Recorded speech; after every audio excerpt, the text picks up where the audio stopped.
Assalamualaikum warahmatullahi wabarakatuh. Perkenalkan, nama saya Andika Taransyah dengan NIM 13 2025 Di sini saya akan menjelaskan PPT dari tugas besar dari Pak Bengawan yang berjudul Teknologi LTE dan 5G. Masuk ke latar belakang, jaringan seluler berevolusi pesat dari 3G atau mobile broadband menuju 4G atau LTE yang sepenuhnya berbasis IP hingga 4G generasi kelima yang lahir dari kebutuhan akan kecepatan data lebih tinggi, kapasitas lebih besar, latensi sangat rendah, serta konektivitas masif untuk Internet of Things atau IoT. LTE ditompangkan oleh Evolute Packet Core atau EPC sebagai inti jaringan, sementara 5G menghadirkan arsitektur baru 5G Core atau 5GC dengan pendekatan Service Based Architecture atau SBI yang modulator dan didukung NFV serta SDN.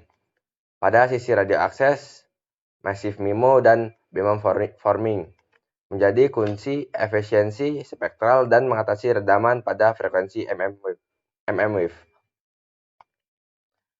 Rumusan masalah dan tujuan penulisan.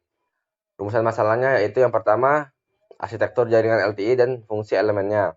Yang kedua, peran dan fungsi Evolved Packet Core atau EPC. Yang ketiga, arsitektur 5G Core atau 5GC dibandingkan EPC. Yang keempat, konsep dan manfaat Massive MIMO. Prinsip kerja beamforming pada 5G. Adapun tujuan penulisan, yang pertama, menjelaskan arsitektur LTE dan elemen penyusunnya. Yang kedua, menganalisis peran EPC sebagai inti jaringan LTE. Yang ketiga, menjelaskan arsitektur 5GC dan perbedaannya. Yang keempat, mengurangi konsep dan manfaat Massive MIMO. Yang kelima, menjelaskan penerapan beamforming pada 5G. Masuk pada pembahasan, yaitu arsitektur LTE atau LTE arsitektur. LTE terdiri dari dua bagian utama, yaitu aturan atau akses radio dan EPC atau inti jaringan. Bersama disebut Evolved pada paket sistem atau EPS. Kontrol radio diintegrasi langsung ke ONEDIP sehingga arsitektur menjadi flat atau latensi lebih rendah. Yang ketiga, Evolved Packet Core atau EPC. Inti jaringan yang mengani seluruh fungsi radio, mobilitas, autensi, sesi data, QoS, dan interaksi connect ke jaringan eksternal. Yang pertama ada MMA atau Mobility Management Entity, yaitu pengendali control plane, autentifikasi, manajemen mobilitas, atau sesi barrier. Yang kedua ada SGV atau Charging Gateway, penghubung user plane, UTRAN, sampai EPC. Menjaga kesinambungan handover. Yang ketiga ada PGV atau PDN Gateway, gerbang ke jaringan data eksternal atau alokasi alamat IP perangkat. Yang keempat ada HSS atau Home Subscriber Server, basis data pusat profil, pelanggaran, dan kredensial keamanan. Yang kelima ada PCRV atau Policy and Charging Rules Function, menentukan kebijakan QoS dan tarif layanan data. Berikutnya ada materi 5G Core atau 5GC. 5GC menghentikan EPC dengan pendekatan Service Based atau arsitektur atau SBA.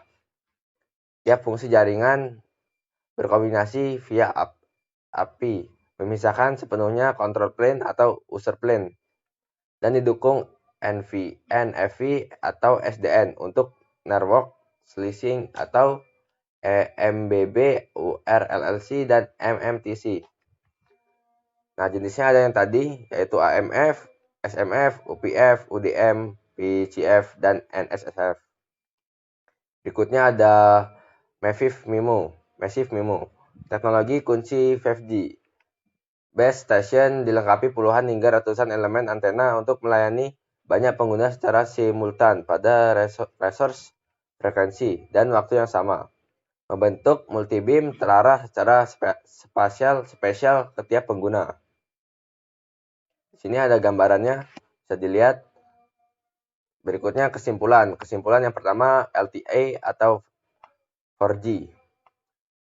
Arsitektur EU-TRAN dan EPC yang flat dan berbasis EPI sepenuhnya dengan EPC menangani mobilitas, sesi data, QoS, dan interkoneksi eksternal. Kedua ada 5G Core atau 5GC, mengadopsi service-based arsitektur, memisahkan kontrol dan user plan secara tegas. Atau beamforming, meningkatkan kapasitas efisien spektral, sekaligus mengatasi tantangan propagasi dan frekuensi mmWave. Kelima ada fondasi masa depan.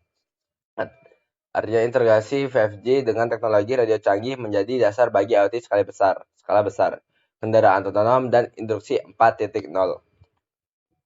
Ini data pustakanya bisa dilihat. Sekian presentasi dari saya. Sekian presentasi saya. Saya akhiri. Wassalamualaikum warahmatullahi wabarakatuh.